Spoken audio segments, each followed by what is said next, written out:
السلام علیکم ورحمۃ اللہ وبرکاتہ۔ بسم اللہ الرحمن الرحیم۔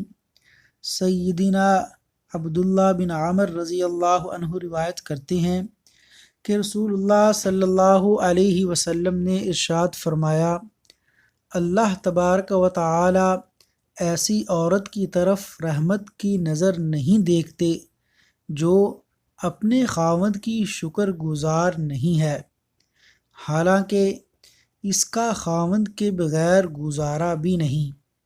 تشریح: جو عورت رب کے فیصلے پر راضی رہے، حالات جیسے بھی ہوں شکر ادا کرے، اس کے لیے دونوں جہانوں میں رحمت ہے، اور جو عورت گلے شکوے کرتے ہوئے ناشکری کرے وہ دونوں جہانوں میں حقیقی خوشی اور اللہ تعالیٰ کی رحمت سے محروم ہے، اور یہ بہت بڑی ناکامی ہے۔ اللہ تبارک و تعالیٰ سے دعا ہے کہ اللہ تعالیٰ عمل کی توفیق عطا فرمائے۔